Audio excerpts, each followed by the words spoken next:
السلام علیکم ورحمۃ اللہ وبرکاتہ۔ دوستو، ہمارے چوتھے خلیفہ حضرت علی رضی اللہ تعالیٰ عنہ کے حالات و کمالات اور ان کی شہادت کے بارے میں سماعت فرمائیں گے۔ بسم اللہ الرحمن الرحیم۔ خاتم الخلفاء امام الاولیاء حضرت علی مرتضیٰ رضی اللہ تعالیٰ عنہ، آپ رسول اللہ صلی اللہ علیہ وسلم کے چچا زاد بھائی اور داماد ہیں۔ آپ کے والد کا نام ابو طالب مشہور ہے۔ ابو طالب ایمان نہیں لائے۔ آپ کے یہ القاب حیدر کرار، صاحب ذوالفقار، شیر خدا، ابو تراب، شاہ ولادیت۔ آپ فخر کے ساتھ فرمایا کرتے تھے کہ 3 باتوں میں مجھے فخر ہے۔ ایک یہ کہ میرے سسر سید البشر ہے اور میری بیوی جنت کی عورتوں کی سردار ہے، اور میرے بیٹے حسن اور حسین نواسے رسول کونین ہیں، جن کے رتبے کے برابر کسی کے بیٹے کا رتبہ نہیں ہے۔ آپ تیسرے خلیفہ حضرت عثمان رضی اللہ تعالیٰ عنہ کے بعد حضور صلی اللہ علیہ وسلم کے چوتھے خلیفہ ہیں۔ حضور خاتم الانبیاء ہے اور آپ خاتم الخلفاء ہے۔ حضرت عثمان رضی اللہ کے شہید ہونے سے مسلمانوں میں جھگڑے فساد پھیل گئے۔ منافق بے دین لوگوں نے اتفاق نہ ہونے دیا اور مسلمانوں کو لڑاتے رہے، اس لیے آپ کی خلافت میں کوئی شہر فتح نہ ہو سکا اور آپ کی تمام زندگی لڑائی اور جھگڑوں میں گزر گئی۔ کئی ہزار آدمیوں کی جماعت آپ کے خلاف ہو گئی، ان کو خارجی کہتے ہیں۔ بعض شیعہ مذہب کے لوگ حضرت ابوبکر صدیق رضی اللہ تعالیٰ عنہ اور حضرت عمر رضی اللہ تعالیٰ عنہ اور حضرت عثمان رضی اللہ تعالیٰ عنہ پر اعتراض کرتے ہیں اور برا کہتے ہیں۔ اسی طرح خارجی مذہب کے لوگ حضرت علی رضی اللہ کو برا کہتے ہیں۔ اہل سنت الجماعت کے نزدیک یہ دونوں فرقہ غلطی پر ہے۔ جب خارجی لوگوں نے حضرت علی رضی اللہ کو برا کہنا شروع کیا تو اہل سنت الجماعت کے علماء نے حضرت علی رضی اللہ کے نام مبارک کے ساتھ کرم اللہ وجہ کہنا شروع کر دیا، یعنی برگزیدہ کرے اللہ تعالیٰ منہ مبارک آپ کا۔ دوستو، اب فتح خیبر اور حضرت علی رضی اللہ تعالیٰ عنہ کی کرامات سماعت فرمائیے۔ خیبر میں کئی قلعے تھے، سب فتح ہو گئے، اور جو قلعہ سب سے بڑا تھا وہ فتح نہ ہوا۔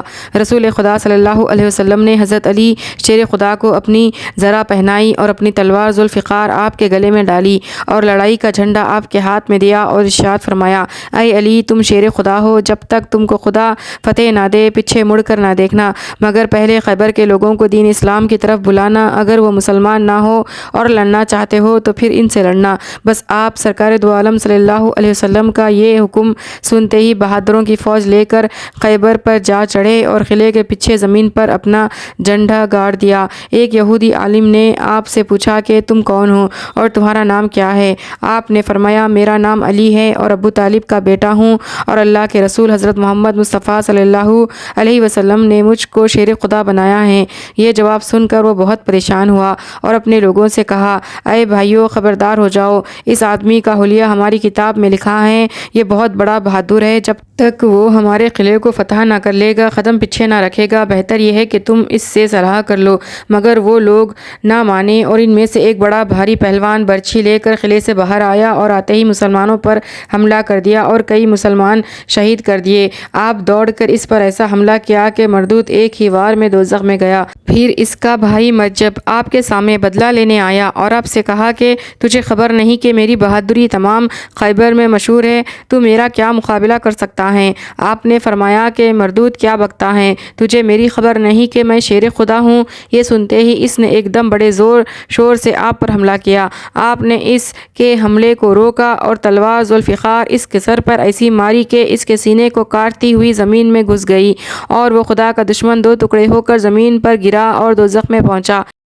اسی طرح جو بے ایمان بہادر آپ کے سامنے آتا، آپ اس کو ایک ہی وار میں قتل کر دیتے۔ یہ حال دیکھ کر ان لوگوں کے ہوش اڑ گئے اور سب بھاگ کر قلعے میں جا چھپے اور قلعے کا دروازہ بند کر لیا۔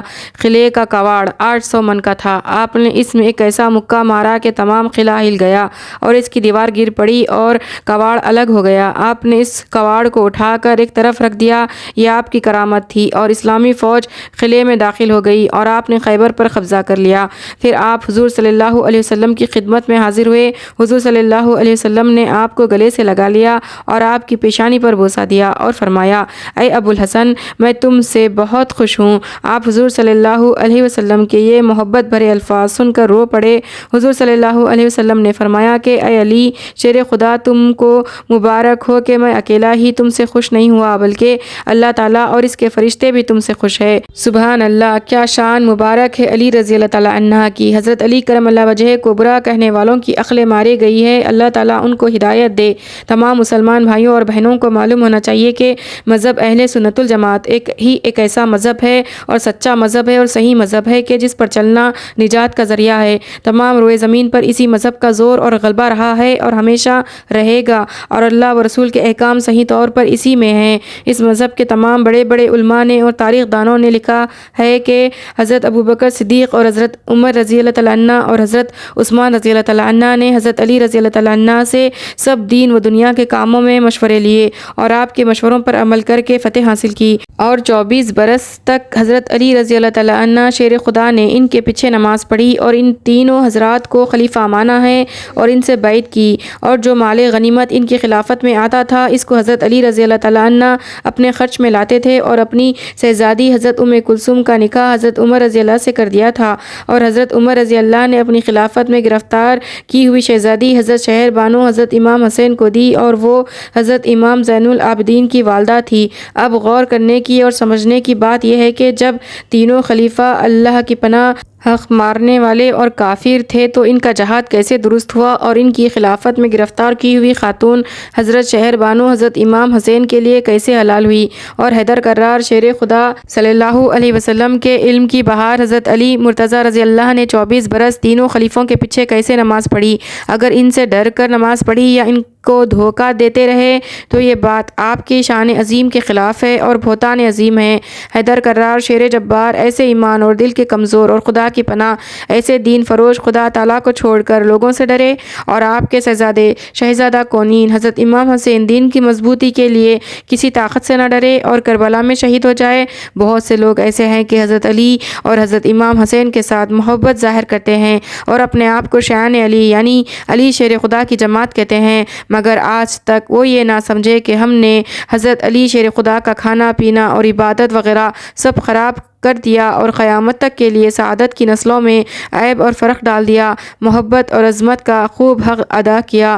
یاد رکھو یہ سب خرابیاں اور بے ادبیاں عبداللہ ابن سبا کی ڈالی ہوئی ہیں کہ وہ بے ایمان اللہ و رسول کا دشمن ایسا فساد پھیلایا گیا کہ مسلمانوں میں اب تک یہ فساد اور اختلاف موجود ہے۔ اللہ تعالیٰ کا بے شمار احسان ہے کہ ہم اہل سنت الجماعت کے دلوں میں اس نے اپنے پیارے رسول حضرت محمد مصطفیٰ صلی اللہ علیہ وسلم کی اور آپ کی اولاد پاک اور آپ کی ازواج مطہرات کی اور آپ کے اصحاب کرام کی محبت اور عظمت ایسی بھر دی ہے کہ ہماری تحریروں اور تقریروں سے صاف ظاہر ہے، جس کو کل دنیا کے لوگ جانتے ہیں، اور خدا نے چاہا تو ان خدا کے مقبول اور پیاروں کی محبت اور عظمت اور طاعت سے ہم اہل سنت الجماعت خدا کے عذاب سے نجات پائیں گے۔ اللہ تعالی ہم کو اسی سچے دین اور مذہب پر قائم رکھے اور اسی پر موت دے، اور جو مسلمان اس سچے مذہب کو سمجھے نہیں اور اس کے خلاف ہے ان کو ہدایت دے۔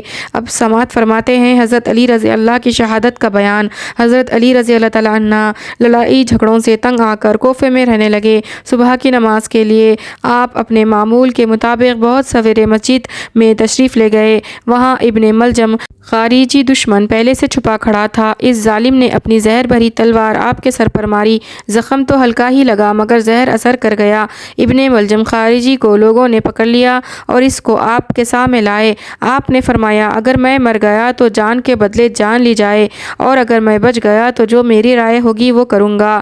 ابھی اس قاتل کو قید میں رکھو۔ لیکن آپ 2 ہی دن زندہ رہے۔ حضرت امام حسن اور حضرت امام حسین اور عبداللہ ابن جعفر وغیرہ نے آپ کو غسل دیا اور نماز جنازہ حضرت امام حسن نے پڑھائی اور دفن کیا۔